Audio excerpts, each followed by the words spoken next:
this thing is an animal with the cutouts open. Oh, dude, it's so crazy. So, I've got to tell you guys, this thing is nuts now. There's just no words for it. I mean, listen to this thing.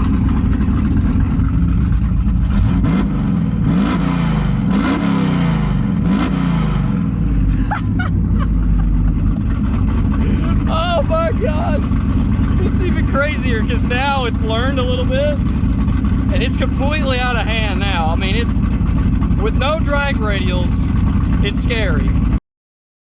Let's give it a little sauce pulling out here and see how bad, if it's gonna spin. Oh God.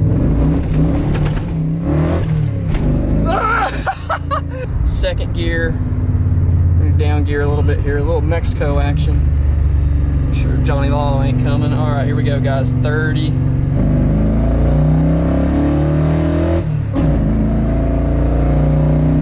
Woohoo! All right, guys, what's going on? Welcome back to the channel and welcome back to the vlog. I know it's been a little while. The weather here has been absolutely horrible, as you can tell. It's freezing cold, and it's been like that weird cold where it just rains at like 45 degrees and it floods, so it's really hard to do anything. So, in case you guys are wondering what the heck is going on the channel, I have got the drag pack setup off temporarily for now because the cold weather has set in here in Tennessee.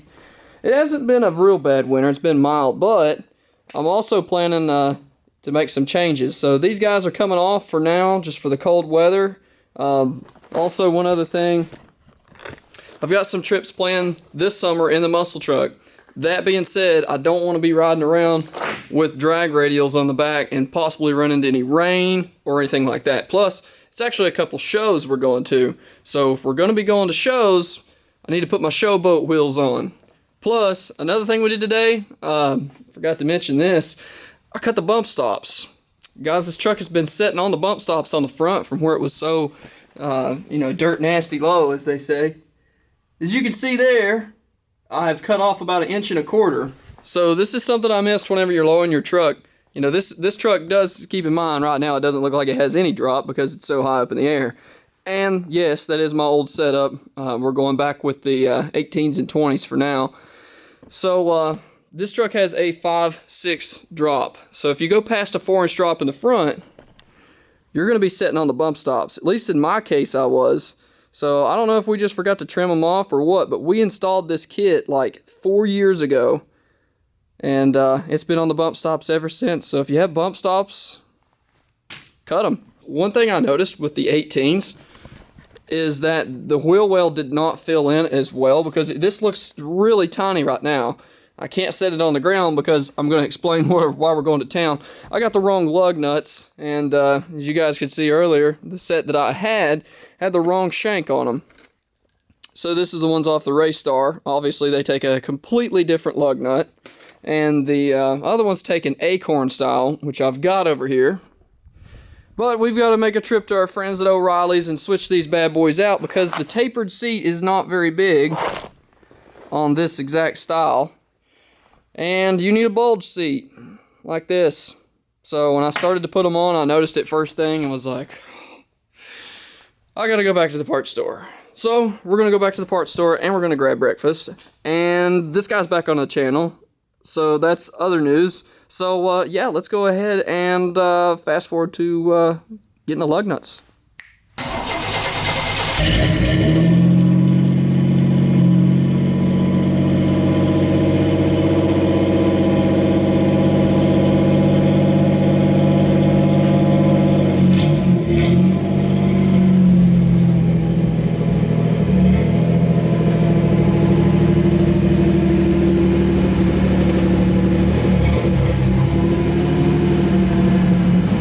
For those of you expecting a nice, rowdy, cammed, small block Chevy, I'm sorry. It's a 2.8. Alrighty guys, we're back with the right lug nuts now. Had to make sure and get the bulge seat. As you can see there, it makes a difference. And these are also locking, so if anybody tries anything funny with my wheels over here, hopefully this will be enough of a deterrent to keep them away. But I'm gonna go ahead, throw these on, set the truck down, and show you guys what the bump stop mod is gonna do for the front. Alright, got the new lug nuts on, nice gunmetal color, so that looks good. We're going to set this thing on the ground now and see what it looks like. So, as you guys can see, even without settling the front end, it's lower than it was, for sure. So if I bounced on this right now, it would get a lot lower.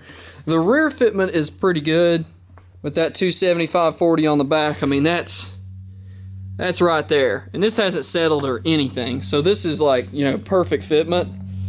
So just, I get a lot of questions from you guys and they say, oh, what wheel size are you running? So 20's in the rear. This is a 275/40 20 on a MB old school wheel. Kind of hard to get nowadays, but these are great wheels. And the front wheel is a 18/8 on a, I believe, 255/40. So I'm running a pretty wide wheel all the way around. These are 8 wide in the rear. I believe they're 8.5 in the back. I do have a 4.5-inch backspace up front, which I could have probably went for a 5. And this has a 5-inch backspace in the rear. But it kind of squares the truck up really nice, and I can't really complain. One thing though that I have been thinking about doing is going to 20s on the front. Now, a lot of guys are running 20s on the front and they're using that 5-inch backspace to do it, but keep in mind, I haven't actually cut or notched the fenders in this thing. They're still there. So now the rear, we've cut and notched for the big guns, the race stars, which are over there. Definitely had to notch for that. You can tell it's an absolute meatball of a tire. So it's super close, even notched, to run a 295/55 on this truck. And that's with a 5-inch backspace also. I'm going to add that in. So now the other thing I wanted to talk to you guys about today was how the Holley Sniper has been doing. So far, the Holley Sniper has been fantastic. I haven't had really any issues with it. And I did add, if you guys watched the last video, and you've seen the guy at the end doing the custom painting there. Show you guys this real quick. He put the finishing touches on the breather top, and this is not something you can buy in stores. He did some custom pinstriping for me, and he absolutely killed it. That is painted. Look how awesome that is. I mean, so in case you're wondering, that is Foster Signs in Jonesboro, Tennessee, that did the pinstriping on there. And it is fantastic. I mean, so keep them in mind if you guys want to do some custom pinstripe stuff or have some projects, vinyl wrap, stuff like that. They do pretty good. But that's just kind of one thing I wanted to show you guys. I do have some cleanup left to do. I've got a little green wire there I'm using for coolant. I need to, obviously put some heat shrink over it, turn it black. The other thing that I want to talk to you guys about is the heat. I did have to put this DEI wrap. It looks kind of, I don't really like the look of it, I'll be honest, but I had to do it. These headers generate so much heat that the wires up through here were just, I have this like conduit stuff around them, like this. And I had this horrible time with this stuff melting and dripping down onto the headers. I mean, I've never seen anything like it. I've got them pulled out of the way as far as I can get it, and it's still done it. I even, you can tell I've got it pulled as far back as I can. And the DEI wrap has done a fantastic job. It doesn't look the best in the world. There is some factory cars that have this style wrap. You'll notice on some stuff close to the manifolds on factory cars. The other thing I did pick up that I need to install, probably going to install today or in this video, but we've got a PCV system we're going to install, get rid of the breathers. Just some finishing, nice little touches that we're going to add to it. And you can see the sniper system under there. Nice and neat. So, I mean, this truck isn't completely elegant, but it gets drove. This is a truck that you just get in and drive and have fun. I miss the gunmetal wheels. So, let's go ahead and give this guy a crank. I want to show you guys how good the Sniper is on a cold day. Keep in mind, I did not turn the heater on in the shop out here, so it's probably, well, let's see, it's 48 degrees according to old Snap-on over there. So I would say that's a pretty average cold start for a spring, fall morning. Now what I am going to do is like touch the throttle just once, just cause, give it a little fuel, but let her boot up. Alright, cold start, baby, here we go. Just going to bump it once.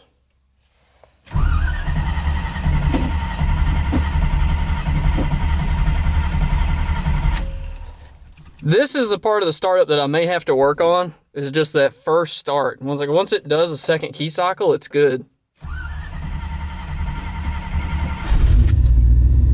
That's what's crazy, is that second key start.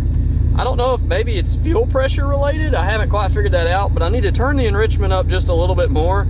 It's pretty close, because on that second key crank, it's like once it gets enough fuel, it's like, boom. Let's go check out this stance now that you boys can see it.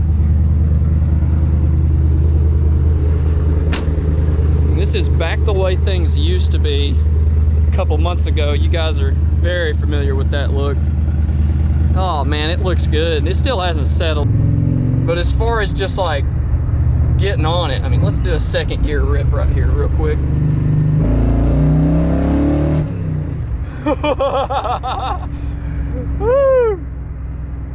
She hooked up a little better. I've got a little bit of heat in there, but keep in mind, guys, I'm just kind of rolling into this, trying not to really like blow the tires off.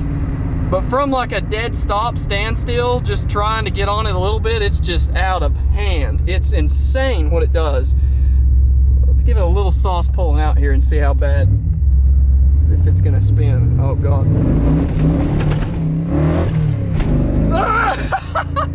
Woo! That was all spin, guys. You hear the wheel hop. It's getting kind of bad, but it didn't do that before because it didn't have the power to break them loose, and now it's just bonkers. Oh my gosh. And you guys can see that just pulling out in first gear, just giving it a little sauce. I mean, not even a full send, just a little sauce, and then just, I'm not even close to the floor right there. That's like 3/4 throttle. Like I had some left in it. You guys could hear that thing just rushing in, sucking in fuel and air. Didn't miss a beat. I mean, oh my gosh, guys, this truck never did that kind of stuff before. You could get it to spin a little bit if you really tried. I mean, we're talking like dumping the clutch, just being just dumb. Now it's like just pulling out and giving it a little sauce, you know. You could see how much everything was bouncing around. You know, the shifter was shaking kind of hard. The back wheels, they're fighting for traction, but that's my next thing, guys. I've got to tackle this serious traction problem. And you know, it's not even traction that's the problem right now. Here comes Pumpkin. It's not even traction that's a problem right now. It's just the wheel hop. I mean, if I want traction, I've got my other wheels. You know, we can definitely get the traction back with the old setup. I know I can. As far as launching this thing though, I'm not even gonna try it again because that was just so violent. So we might do another second gear roll into it here and see what she's got compared to last time's pull when we gave it a little sauce down through here before it really had the tune. It still pulled pretty hard, but you know, nothing like what it can now.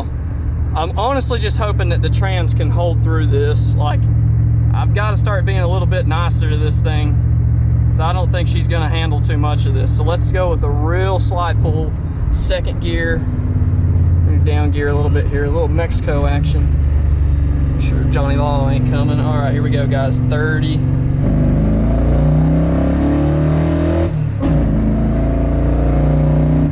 Woohoo! Oh man, that's good stuff.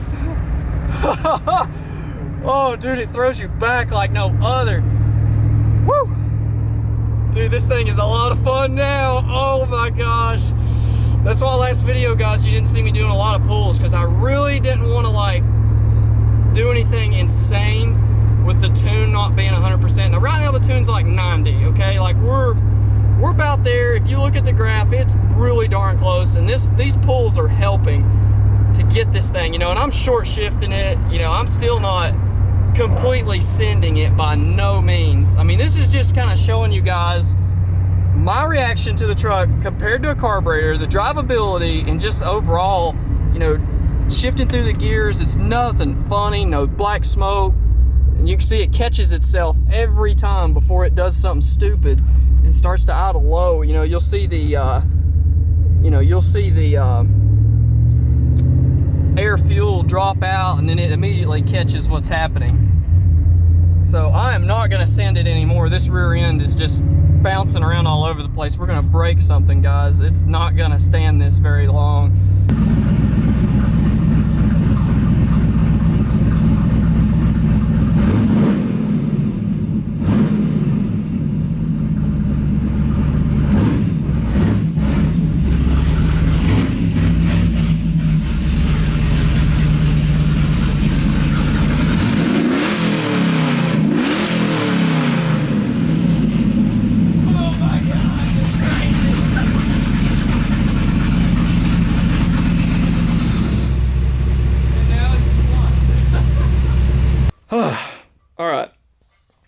trying to calm down from the excitement, because that is so awesome what that thing does now, what it's capable of. So, all right, just a quick recap. Blows the tires off completely now in first and second gear. Third gear, when they're cold, you got to watch it. Shifting into third definitely is chirping like walking a little.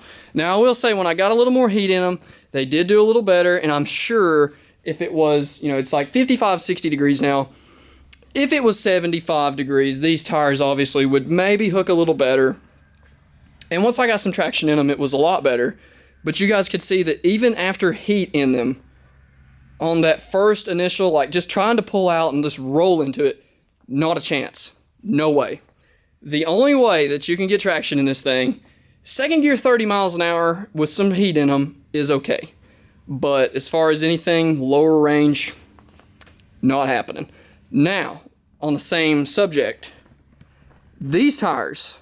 So just a heads up for you guys, just kind of giving you an overall comparison of everything on this truck, what it was and what it is now. These tires will dead hook. I can vouch for them. I've had a little bit of wheel hop with them. Very, very minimal. When they're cold, very minimal.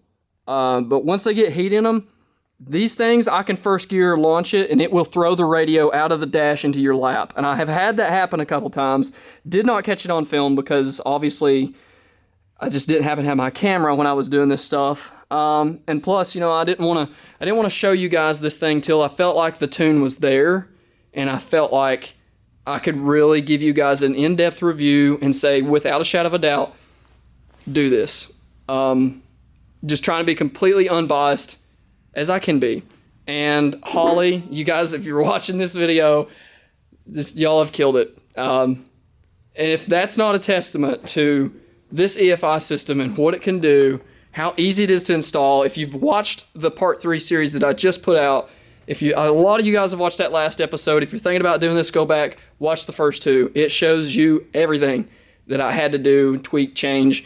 Not really that bad, really not. The wiring is honestly probably the worst part, is just trying to hide it all and make it look right. But other than that, oh my gosh, worth it. With that one, guys, I hope you enjoyed this video. If you haven't done it already, be sure to subscribe for more truck content, including S10 content. Haven't forgot about the ZR2, still working some stuff out with that too. So, guys, I will catch you all on the next one. Take it easy.